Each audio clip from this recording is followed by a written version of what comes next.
इतने पवित्र और पावन और दिव्य राजा हैं जिनकी मति परमात्मा में लगी है, उनका नाम है दशरथ। और इतने प्रिय हैं कि नित्य भगवान में मति लगाए रहते हैं, गोपाल की सेवा करते, नारायण की सेवा करते। कौशल्या दीनानि प्रिया सब आचरण पुनीत, पति अनुकूल प्रेम दृढ़, हरिपद कमल विनीत, हरिपद कमल विनीत, हरिपद कमल। तीन रानियां हैं, कौशल्या, कैकेयी और सुमित्रा। कैसी? बोले पति के अनुकूल चलने वाले, और उनकी भी मति कहाँ? उनकी भी मति भगवान के चरणों में।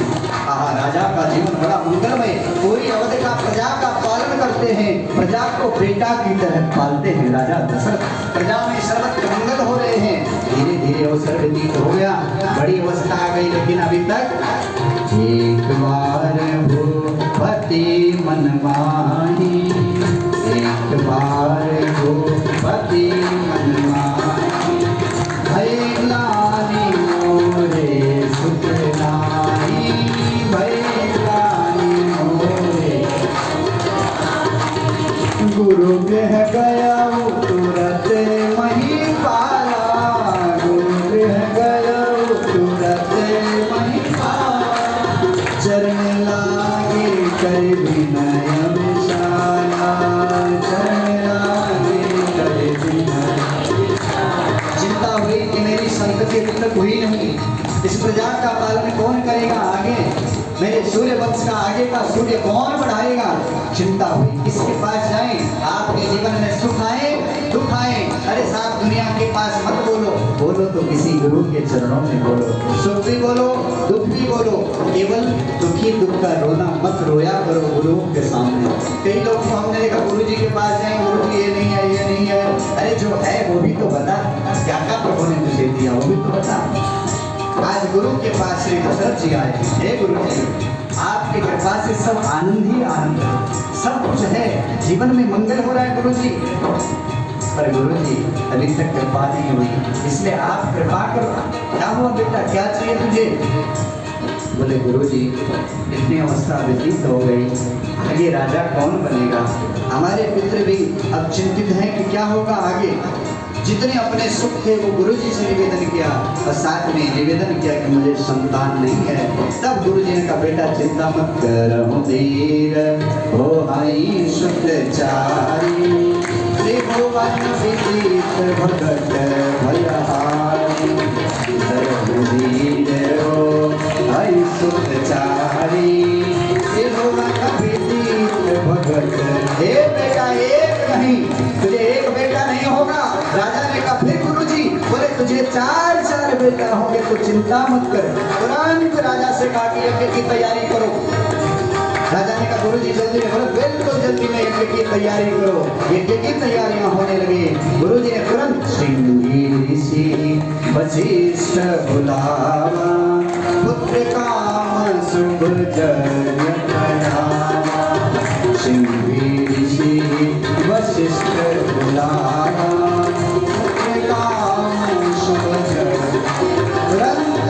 भगवान वशिष्ठ जी ने उत्तराखंड से श्रृंगी ऋषि को बुलाया। श्रृंगी आओ, दशरथ के लिए पुत्रेष्टि यज्ञ करना है तुम्हें। श्रृंगी ऋषि आए और राजा से कहा आओ राजन, यज्ञ शुरू किया जाए। तीनों रानियों के साथ दशरथ जी विराजमान हो गए हैं। सामने श्रृंगी ऋषि बैठे हैं, आसन पे वशिष्ठ भगवान सामने बैठे हैं। बड़े भाव और श्रद्धा के साथ यज्ञ में आहुतियां पढ़ने लगी। आहा बड़ा सुंदर यज्ञ, मानो प्रत्यक्ष इंद्राय स्वाहा बोलते तो इंद्र देवता आके अपनी आहुति ले रहे हैं। जिस देवता को आहुति दी जा रही है वो सारा आहुति देवता ले रहे हैं। धीरे धीरे यज्ञ पूर्णाहुति की ओर, जैसे यज्ञ की पूर्णाहुति गिरी वैसे यज्ञ कुंड से यज्ञ नारायण प्रकट हो गए। बोलो यज्ञ नारायण भगवान की जय। यज्ञ नारायण भगवान के हाथ में चरु का पात्र है। यज्ञ नारायण के हाथ में चरु का पात्र है, खीर का पात्र है, और चरु के पात्र में खीर है। अग्नि नारायण ने कहा वशिष्ठ जी ये प्रसादी है, ये लीजिए। वशिष्ठ जी को प्रसादी दी। भगवान वशिष्ठ ने वो प्रसादी ली और सीधा दशरथ का, दशरथ यज्ञ तुमने किया, प्रसाद तुम्हारे लिए है। दशरथ के हाथ में प्रसाद मिल गया। आहा प्रभु का प्रसाद मिल गया। अर्धभाग कौसल्य ही दीना, उभय भाग आगे भर दीना।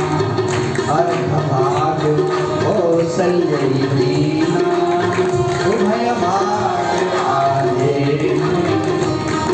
चरु का पात्र लिया, उसके दो भाग किए, एक भाग उठा करके कौशल्या को दे दिया, ले दे भी तू प्रसाद का भगवान का। माँ कौशल्या ने भाव और प्रेम के साथ भगवान की प्रसादी पाई तो गर्भ में प्रभु आ गए। आधा बचा है, इसका क्या करूं? तो कई को दूं कि सुमित्रा को दो है, इसलिए आधे का भाग का भी दो भाग कर लिए और एक भाग कई जी का देवी तुम इसके बाद नंबर तुम्हारा, इसलिए तुम ले लो। अब सबसे बच गई सुमित्रा। कई ने मां प्रसाद पाया तो भरत जी गर्भ में आ गए। अब माँ सुमित्रा बची है, आधा भाग बचा है, राजा सोचता है बड़ा भाग कौशल्या को दिया, आधा उसका भाग दे दिया कैकेयी को। सुमित्रा सोचेगी कि सबसे छोटा भाग मुझे, इसलिए दशरथ ने भेद नहीं किया, उस आधे भाग के दो भाग कर दिए और दोनों भाग एक कौशल्या और एक कैकेयी के हाथ में दे दिया और कहा तुम सुमित्रा को दे दो। और दोनों ने दो के दो भाग सुमित्रा को दे दिए। सुमित्रा के आंखों में आंसू आ गए, कितना धनभागी हमारा राजा है और मेरी जो बड़ी बहनें हैं कितनी धनभागी हैं। उन्होंने कहा बहन, सुमित्रा ने कहा दीदी कौशल्या कैकेयी आपको तो एक एक भाग मिला पर मुझे दो भाग मिले। भगवान करे मेरे पेट में दो बच्चे आए और मेरे दोनों बच्चे तुम दोनों के बच्चों की सेवा में। भगवान लखनलाल पेट में आए, शत्रुघ्न पेट में आए। अब दिव्य समय व्यतीत होने लगा। जोग लगन ग्रह पादपति सकल भय अनुकूल, चर अंचल हर्ष जित राम जन्म सुख।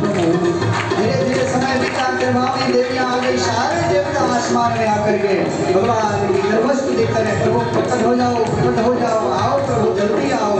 सारे देवता भगवान की स्तुति करते हैं।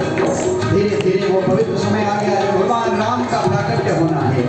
तिथि मंगलमय हो गई, बार नक्षत्र योग सारे ग्रह मंगलमय हो गए।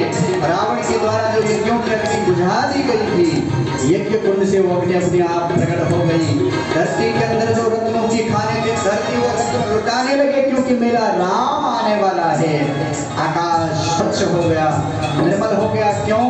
क्योंकि बोले मैं कृष्ण जब बनकर के आए तो काली घटाएं मैंने छाली थी, अब स्वच्छ बन जाना है। क्योंकि निर्मल जन मन सो नहीं पावा, कोई कपट छल छिद्र न भावा।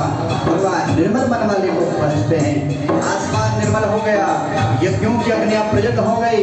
संत महात्मा जो गिरिकंदराओं में बैठ करके तपस्या कर रहे थे वो डोलने लगे, नाचने लगे, क्योंकि राम का प्राकट्य का अवसर आने वाला है। देव दुंदियां बजने लगे हैं, आसमान में जय जयकार और पुष्टि की वृष्टि हो रही है। तुलसी लिखते हैं नवमी तिथि मधु मास पुनीता, नवमी तिथि मधु मास पुनीता, शुक्ल पक्ष अभिजित हरि प्रीता, शुक्ल पक्ष अभिजित हरि प्रीता, मध्य दिवस अतिशीत न धामा, मध्य दिवस अतिशीत न धामा, पावन काल लोक विश्रामा, पावन काल लोक विश्रामा। धीरे धीरे समय व्यतीत हो रहा है। संवत्सर का पहला महीना हिंदुओं का जो नया साल होता है, चैत का महीना आया। आज प्रतिपदा, द्वितीया, तृतीया, चतुर्थी, पंचमी, षष्ठी, सप्तमी तिथियां निकल गई, धरती के मंगल बढ़ते चले गए, अष्टमी निकल गई, नवमी की तिथि आई, भगवान के प्राकट्य का अवसर नजदीक आ रहा है। तिथि वार नक्षत्र सारे अनुकूल हो गए। धीरे धीरे सुबह से और आनंद मां कौशल्या के सुमित्रा को हो रहा है। दिन का धीरे धीरे बढ़ना आगे, जैसे दिन का मध्य हुआ वैसे ही भगवान माँ के सामने चतुर्भुज रूप में प्रकट हो गए। रामचंद्र भगवान, रामचंद्र भगवान,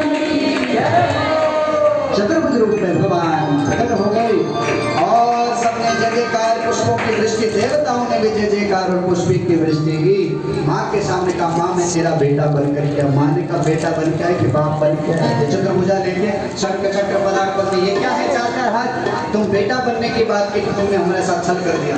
भगवान ने कहा, हाँ छल नहीं किया, हम बेटा ही बने। बोले इतने बड़े होते कोई बेटे? बोले बेटे कैसे होते? बोले बेटे तो छोटे होते। भगवान छोटे, माँ ठीक है। बोले नहीं, अभी भी ठीक नहीं। कैसे? बोले बेटे कोई कपड़े वपड़े पहन के आती है, नंगू बनो।